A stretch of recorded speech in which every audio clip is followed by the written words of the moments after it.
Metallic bond की definition है, a metallic bond is therefore a type of chemical bond. कहता metallic bond इसीलिए एक ऐसा केमिकल बॉन्ड है which has positively charge ions bound together by the mobile electrons, जिसमें जो positive ions होते हैं वो एक दूसरे के साथ किसकी वजह से जुड़े होते हैं, मोबाइल इलेक्ट्रॉन्स की वजह से।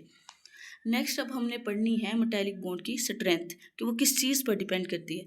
तो ये दो चीज़ों पर डिपेंड करती है, नंबर ऑफ पॉजिटिव चार्जेस पर और नंबर ऑफ मोबाइल इलेक्ट्रॉन्स पर। The strength of metallic bond depends upon the two factors, the number of positive charges present on the positive ions and the number of mobile electrons set free by each atom।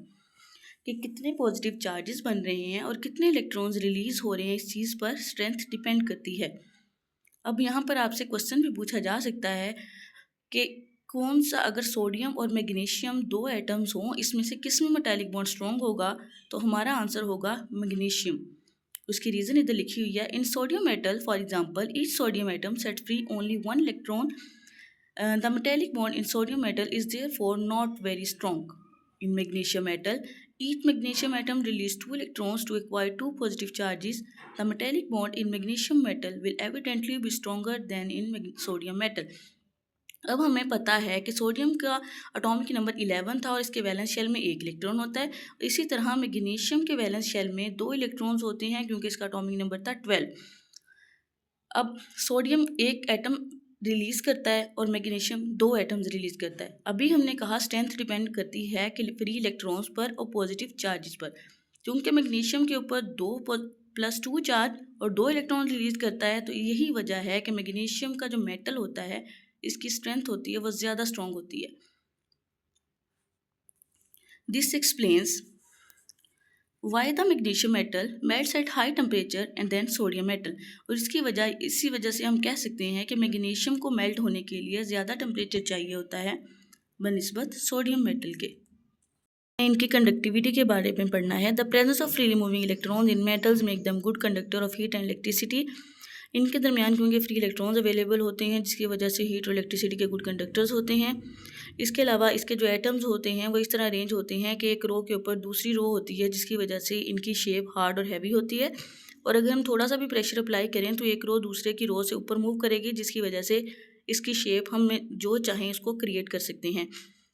Metals can therefore be easily drawn into wires and sheets, और इसको हम easily wire और sheet में convert कर सकते हैं।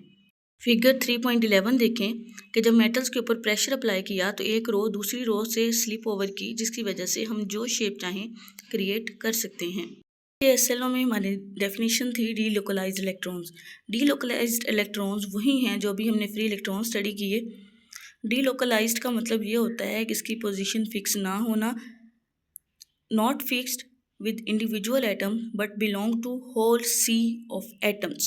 Delocalised का मतलब है वो इलेक्ट्रॉन जो किसी एक एटम के साथ एसोसिएट ना हो बल्कि पूरे एटम के सी के साथ एसोसिएट हों।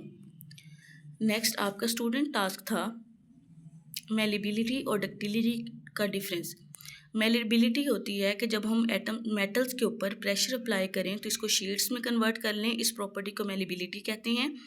और अगर मेटल्स की एबिलिटी जो होती है वायर्स में कन्वर्ट होने की, उसको डक्टिलिटी कहते हैं। नेक्स्ट हमारी क्लास एक्टिविटी थी simulate sea of electrons with marble, कि हमने सी ऑफ इलेक्ट्रॉन को मार्बल्स के साथ एक्सप्लेन करना है।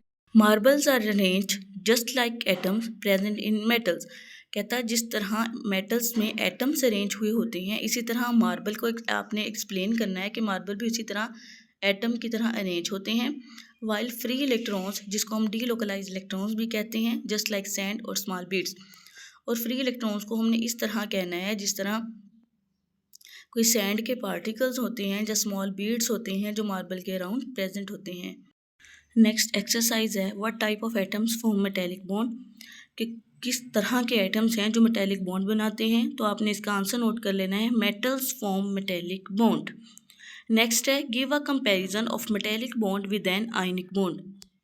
इसके आंसर के लिए आपने पेज नंबर 34 पर आना है और आयनिक बॉन्ड की डेफिनेशन लिखनी है, और साथ आपने लिखना है कि ionic bond is formed between metals and non metals. दो पॉइंट लिखेंगे, एक डेफिनेशन लिखेंगे और दूसरी इसकी फॉर्मेशन लिखेंगे कि किन एटम्स किस तरह के एटम्स के दरमियान बनता है। आयनिक बॉन्ड के 2 पॉइंट हो गए और साथ हमने मेटेलिक बॉन्ड के 2 पॉइंट लिखने हैं। डेफिनेशन आपको पेज नंबर 42 पर मिलेगी, मेटेलिक बॉन्ड से लेकर मोबाइल इलेक्ट्रॉन्स तक। और उसकी भी फॉर्मेशन आपने लिखनी है कि किस तरह के एटम्स में होता है, ये मेटल्स में पाया जाता है। नेक्स्ट टॉपिक है इंटरेस्टिंग इन्फॉर्मेशन। ये आपका होमवर्क भी है कि आपने इंडस्ट्रीज़ में इनके यूजेस लिखने हैं। Metals are extensively used in many industries. They are used in machinery, automobiles, railway, aircraft, rockets and construction industry, in electronic industry, in jewelry, in electric wires and many more. आपने interesting information की heading बना लेनी है, uses of metals in industries, और बाकी भी सब headings आपने इसको बना के इसको अच्छे तरीके से याद कर लेना है। ये आपका लॉन्ग क्वेश्चन भी है। बच्चों, आपने अच्छा सा होमवर्क लिख के उसके ऊपर एसएलओ लिखना है, टॉपिक लिखना है, अपना आईडी नेम वगैरह सारा कुछ पूरा करके आपने केपीएस के पोर्टल पे सेंड करना है। मैं उम्मीद करती हूँ कि आपको लेक्चर समझ आ गया होगा। अल्लाह ताला हम सबको अपने हिफ्ज़-ओ-मान में रखे, हमारे हर काम में आसानियाँ पैदा फरमाए। फ़ी अमानिल्लाह।